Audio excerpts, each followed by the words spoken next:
I'm asking, is it time for a new main party in British politics? Now, the UK political landscape is witnessing significant developments. The Tory party is facing internal turmoil, eating themselves from the inside out.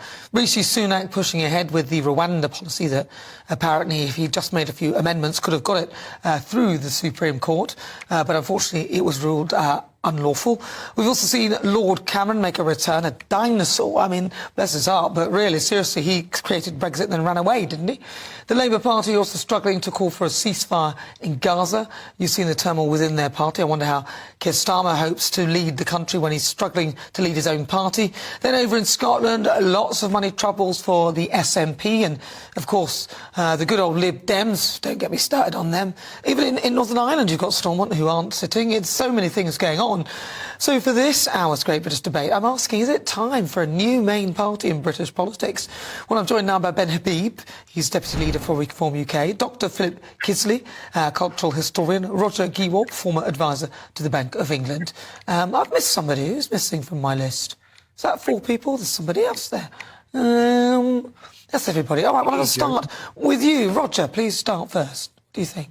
Well, I think everything you say is right. I mean, both parties, the whole political scene here in the UK, you couldn't make it up. You couldn't write it. It's a West End play.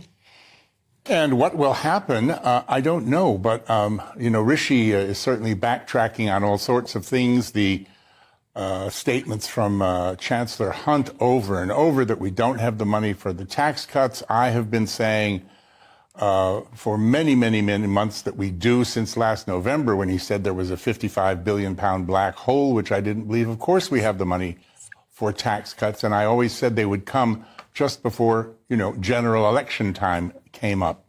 Do we need a new political party? Yes, it would be great if we could have a party that had people that were different and that weren't professional politicians, kind of in it for themselves and not thinking about us. I think they're all so divorced from the common Brit that it's frightening. Well, it does seem a shocker, really, frankly. All right, Dr Philip Kisley, what do you think? Yes, I think it's difficult to hold the Conservative Party in anything other than contempt, because they hold us in contempt. They lie to us all the time. Not only do they lie, they do the opposite of what they're supposed to do. So if they say that they're going to deal with mass immigration will actually go up. If they say they're going to deal with genderism in schools, then we'll have more genderism in schools. So they hold us in contempt.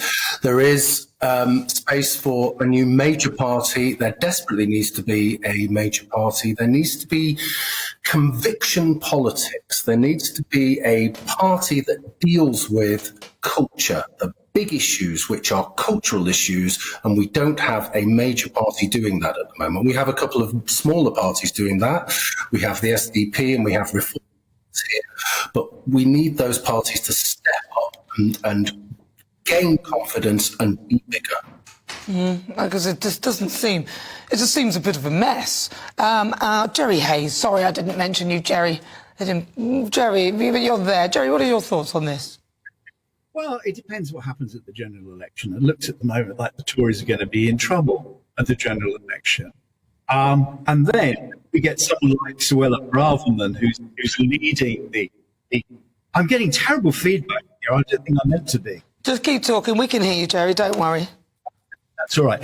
If the Tory party suddenly becomes a right-wing clique, and people like me, the One Nation Tories, are excluded, then there will be a total change in the political landscape. But I'm not so sure that's going to happen. If you have someone like Kemi Badenoch, then people like me can stay in the Conservative Party. But it's very difficult for a party, a new party, to be successful. The only party which has been successful in the past was the SDP, and they were pretty well non-aligned. They were not professional politicians. And everyone forgets that in 1983, they were very, very close to becoming the opposition. They're about 400,000 votes. What I look out for, which I think is very dangerous, is George Galloway. George Galloway is going to harness the Muslim vote. I can't take him seriously after he played the cat in Big Brother. Oh, yeah, but a lot of people, I agree. But, It's terrible. Banana. That's one side that's worrying. It's hopelessly divided, the Labour Party. All right, well, Ben Habib, he says that George Galloway, watch out for him. McCavity. What do you think, Ben? Well, I am deputy leader of Reform UK, and I only joined Reform UK because I came to the conclusion that neither of the main parties are going to deliver for this country. I mean, if you look at both the main parties, they both believe in large state intervention. They both believe in large state borrowing, large state spending, high taxation. Neither party wishes or is able to control immigration. As one of the previous speakers said, there's a complete blind spot on culturalism and the culture of the United Kingdom, promoting it and protecting it. And this is not just a cultural debate when we talk about culture. We're actually talking about the heart of the nation, the homogeneity, the happiness and settlement of British people. And there's only one party, frankly, that does that, which is Reform UK. And we are already getting to be a main party. This week, after the Suella Braverman meltdown, we've polled in double digits on 4 separate opinion polls.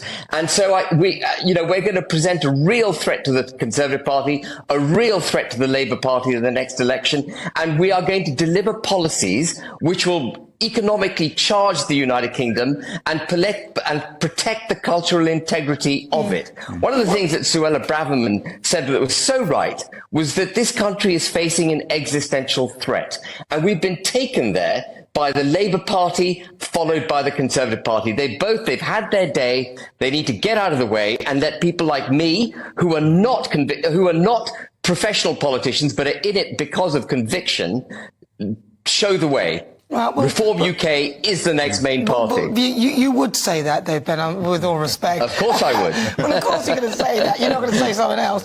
But Philip, you're hearing this. A party like Reform, all they'll ultimately do is make it easier for people like the Labour Party to win and split their sort of more right-of-centre, right-wing voters, people would like to say. What do you think, Philip? Do you think that another party could come in?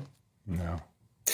I think they could do, but I think it's a long game, Nana. I think we're talking long term here, because what we've got at the moment, we've seen the Labour Party have played identity politics for the last 30 years, and we're seeing on the streets now the payment. They're being paid out, aren't they? They're having their I've got a terrible echo here, so I can barely hear myself.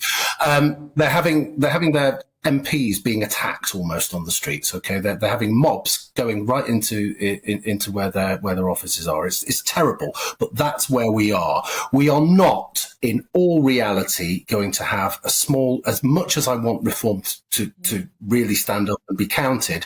We are not going to have reform, and we're not going to have the SDP making a huge impact this time, but I think it's a longer game, and maybe reform will do in the future. Yeah, I think so, yes. But any other party, even if it wasn't Reform, another one, Roger? Well, it's interesting. Us sitting here discussing this strikes me rather as the children in their room talking about the parents in the next room, because, we're not going to get anywhere until we have proportional representation. No party can get in other than the 2 main parties, and that's the big problem that we've had. And Labour will probably resist that, because the system has given the Tories 67 years and Labour 33 years of the last 100. And Labour will lose a lot of MPs, the studies show, if we do have proportional representation. So I'm afraid that the current first-past-the-post system prevents any party. I know a lot of people want to go to reform. I'm going to get Jerry Hayes in finally. You've got about 20 seconds, Jerry, to respond to that, because he's shaking his head. It's not going to happen. We had a vote on AV, and the worst thing about the proportional representation, it gets rid of the link between the MP and the constituents, because what proportional representation does, you suck up to your party, you suck up to the party list, you don't suck up to the electorate. That's wrong. Right, okay. So realistically, then, is there room, another third party? I know your answer, Ben. I'm not even going to ask you. Philip? You've got to ask me, Nana. Yeah, you think that. Philip, so this time round, do you think another party could come in other than the main 2? Not this time round, but next time round. No from Jerry. And Roger, finally to you. I think we're stuck with this situation and these clowns for quite a long time. That's what they are. Ben Habib, thank you very much. Deputy Leader of Reform, Philip Kisley, cultural historian, Roger Gewald, former advisor to the Bank of England, and Jerry Hayes, barrister. Thank you so much for your thoughts.